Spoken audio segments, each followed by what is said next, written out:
let's talk about bait prep for the hybrid feeder. Now, everybody's entitled to their own twist, their own confidence baits, and I suppose it's an area when it comes to the hybrid feeder, long range method work. I absolutely love doing it, and for that reason I suppose I've put a lot of time and effort into what I believe and what I'm confident in works wherever I go.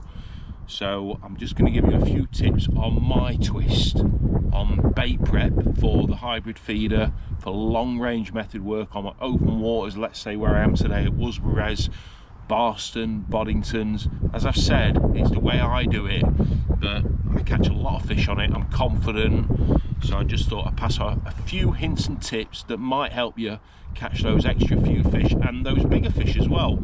So let me start off with choice of bait. Now, for a start, I use an awful lot when it comes to a hybrid feeder, let's say a medium hybrid, a medium or a large hybrid, where you're kind of like, you're timing your cast, you're fishing for longer periods of time, especially when that water goes cold during the winter months. You're leaving it out for longer. You want to ensure that you've got that nice column of bait, that little concentration of bait to attract those fish and home them in onto your hook bait. And for that reason, Swim Stim 3mm pellets are my go-to pellet. I think because they're a bigger size, there's less choice for the fish, they're full of amino attractants, so a really high quality koi pellet. And for that reason, I'm convinced that the fish absolutely love them, whether it's skimmers, carp, bream. They just seem to go crazy on them, and it's my go-to mix. Along with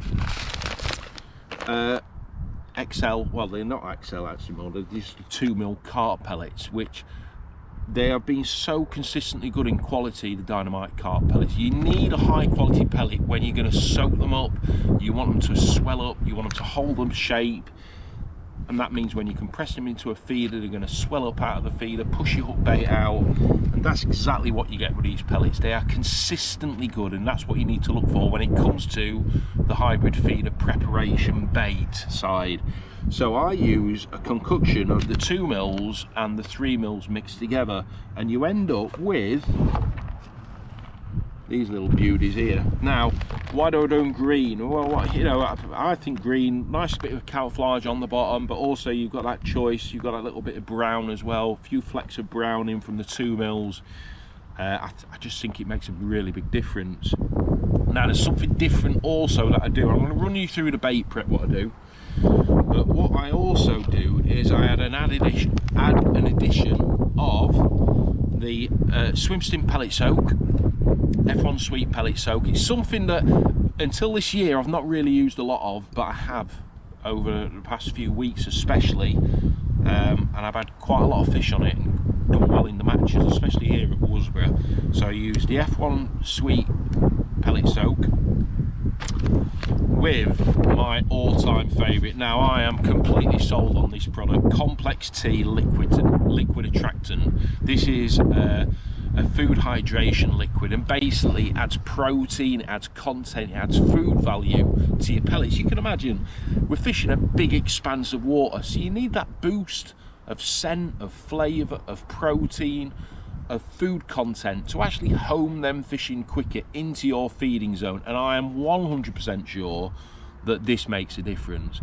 Of course, there are additives that, you know, put the odd fish in the net, but when you come to these open water venues, I think just that added scent makes such a huge difference, and I'm 100% sure that since using this, it has definitely elevated my catch rate to another level.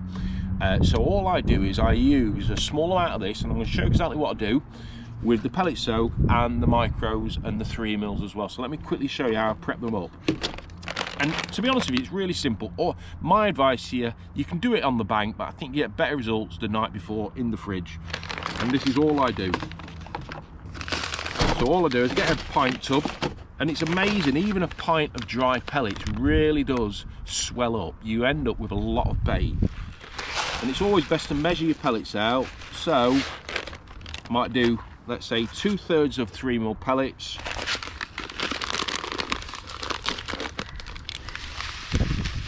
a sprinkling of 2mm like so, give the complex tea a little bit of a shake. 1, 2, 3 caps of complex tea,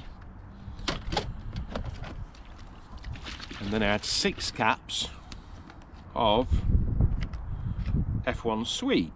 1, 2, 3, 4, 5, 6, and then I top the rest of the water. Now what I'm looking for is the level of the water just below the pellets. So I fill up a little bit more,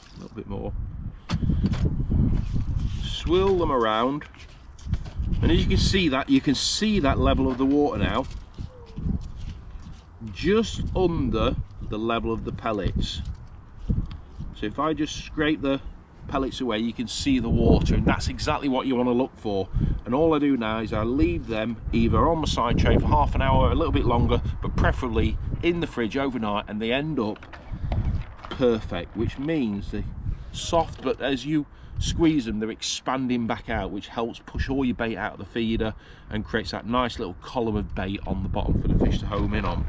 So when you're next out and you're looking for the perfect bait prep for long range method work with a hybrid feeder and a method feeder as well, a flatbed method, it works equally well with a flatbed method, then give that a go, because it works an absolute treat and it's something I'm really confident in. So put it to use, and I hope you catch loads more fish.